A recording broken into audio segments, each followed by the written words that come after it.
Hey coders, this is Tunc from CodeX, and today I'll be talking about data types and variables. Before we start our video, make sure that you have subscribed to our channel and click the notification button so that you don't miss any of our video. Now, let's get right into it.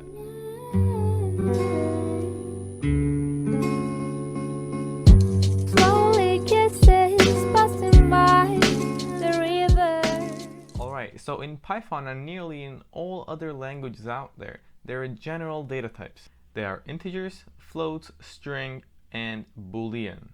Okay? So to start off with the integers, whenever we want to call an integer, we'll use the term int.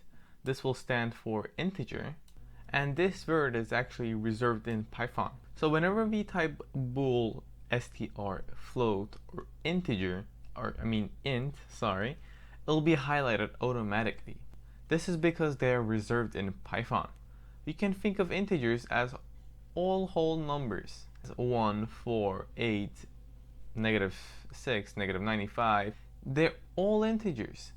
Basically, any whole number in mathematics will be included in integers. It is significantly important that you guys have a strong understanding of these terms. Next, we have float. Basically, float is the opposite of integer.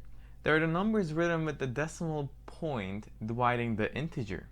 So an example would be 1.0, 4.4, 8.1, -6.8, 95.0. They're all floats because they have a decimal point dividing the integer. Strings are a little bit confusing, and the short form of string is basically str. Whatever we type in between the quotation marks, it doesn't matter if it's single quotation mark or double quotation mark. So whatever we put between those quotation marks will become a string. So it doesn't matter if we put just a word, it doesn't matter if we put like an integer, it doesn't matter if we put a boolean, which we're going to be learning now. It doesn't matter what we put inside the quotation mark, they will become a string, okay? And lastly, we have booleans, and the short form of boolean is bool. Booleans are pretty easy, and they only include two conditions. They're true or false. We'll be using them a lot when we're trying to control our code. Now you know the most common data types. It's time to move on to variables. Variables are simply reserved memory location to store values. In other words, a variable in Python gives the data to the computer processing. Every value in Python has a data type, and variables can be declared by a name or even alphabets like A, AA, or ABC. You can just name it whatever you like. Just keep in mind that you cannot name a variable starting with a number, so you can't do this. As well as you cannot use any keywords or reserved words while you're naming your variable.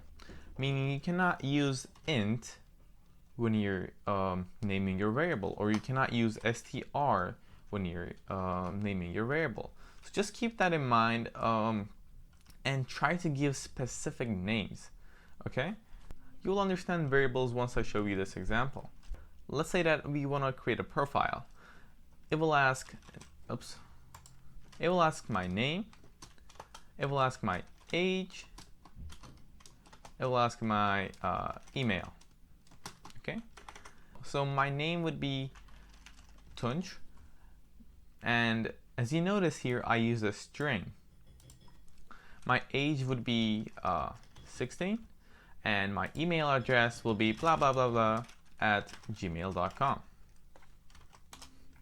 Now these are all variables right now. So my name is Tunc, my age is 16, and my email is dkfggh@gmail.com. But Tunc, how are we going to implement these variables into our code? Well, basically, what you need to do is, well, this is just a basic example, but just for simplicity, I will say print the name. As you can see, I use the name of the variable. So this is just the one variable, and I use its name, which is name. But when I say print name, now it will give us, oh, okay, yeah. This should be string. Yeah. Now let's go. And when I say print name, it will actually say Tunc, not name, because now name is actually standing for Tunc. And note that also in strings, it is not including these quotation marks. It is actually just taking the word inside, okay? And let's say that I want to print my age. I'll say my age, and it will come here, 16. And my email. Oops. Email. Yeah, here we go. That's how you implement variables into your code.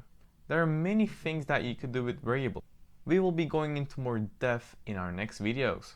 So stay tuned and take care.